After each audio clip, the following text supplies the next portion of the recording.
za ku lukalu olwa Bulaaya. Wuno mukulembeze wa ggwanga eriyitibwa erya Isirayiri bamuyita Benjamin Netanyahu. Ngena kubuli olukalala lw'abagagga basinga mu nsi yonna Forbes lwafulumizza ne katusooke kuga Netanyahu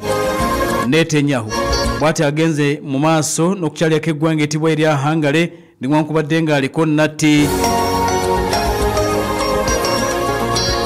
agenze maaso n'okeka nti akyalidde eggwanga eriyitibwa erya Hungary. Benjamin Netanyahu mukulembeze wa ggwanga etibwa erya Isirayiri wuno mutaka munda mu ggwanga eryo eriyitibwa erya Hungary era kitegeeza nti adifayinze nate arrest warrant eza kooti y'ensi yonna eyitibwa ICC. Ekibuga ekiyitibwa Budapest agenze maaso n'okeka nti atuuseeyo okuva mu mwaka 2023 abadde talina ggwanga lyonna lyagenze maaso n'okeka nti oba oliawo akyalira.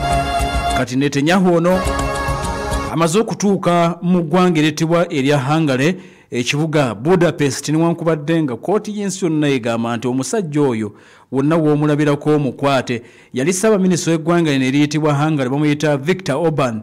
Yagenda maaso n'okeka nti ayita Netanyahu mu Novemba w'omwaka oguwedde era n'amukakasa nti eggwanga etibwa lya Hungary terijja genda maaso n'okuteeka oba oliawo ekiragiro kya ICC mu nkola ogenda maaso n'okuba nti oba oliawo akwatibwa nga bagamba nti kino kyali somehow politically motivated. ICC yagenda maaso n'okuba nti eyita Netanyahu ono Ssaabaminisita w'eggwanga lya Isirayiri eriko minisita w'ensonga za defense Yoav Gallant bagenda maaso n'okulabika nti babalumiriza emisango egya crimes against humanity n'emisango egy'abakalintalo war crimes omuli okulumisa abantu b'ekitundu eky'oluwannanda olw'eggazi enjala mu ngeri engenderere songa n'abakulembeze abawerako mu kibinja ekya Hamas nabo bayitibwa kooti ey'ensi yonna era bagenda maaso n'okuleka nti beetaagibwa. Kale nno ku ssaawa nga 6 n'ekitundu olunaku olwaleero wali mu kibuga Budapest ekya Hungary wasuubiddwa okubeerawo e joint press conference wakati wa Ssaabaminisita Benjamin Netanyahu ne omukulembeze w'eggwanga lya Hungary gwe bayita Viktor Orban. Akaseera kano kennyini embeera nga bwetambula. Kale nno Netanyahu kigamba okuba nti abadde yewala nnyo okugenda mawanga gye bayinza okumukwatira kubanga aleka ebiragiro bya ICC bwe yakitegedde nti ene Hungary tebigenda kulabika nti oba oliawo bitabuka kwe kubiteekamu engatto n'ayolekera eggwanga etibwa erya Hungary. Akaseera kano nga bwe tugenda maaso n'okuleka nti tugafuna. Kati ng'oggyeko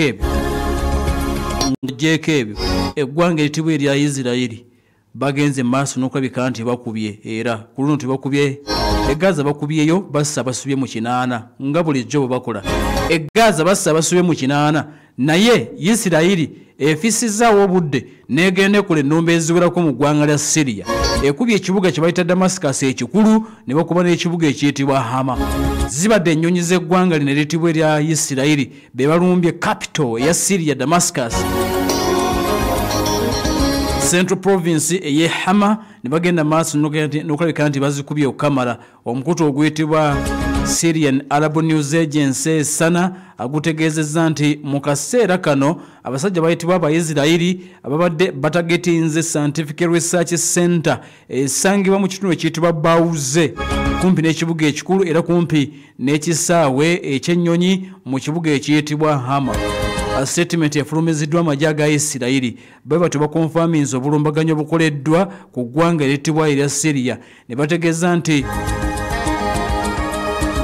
wabaddewo military capabilities ku Syrian military bases Hama ne Tifo military airport nga bagamba nti abasajja bano babadde bakola babadde biteeka ebyokwerinda by'eggwanga lyabwe wakati ku bunkenke bazzeemu ne balumba emiranga bwetambula. Jjukira nti Isirayiri aludde ng'akola ennombe eziwerako munda mu ggwanga eryo naddala omukulembeze President Bashar al-Assad yali akulembera eggwanga eryo bwe yavaawo. Kakati Isirayiri negamba nti yatya nti ebyokulwanyisa ebiwerako biyinza okugwa mu mikono egy'abakyamu okakkana nga balumbye eggwanga etiyitibwa erya Isirayiri. Kale nno Isirayiri ebadde gifudde mugano okwongera okulumba enfa eziwerako mu ggwanga etiyitibwa erya Syria.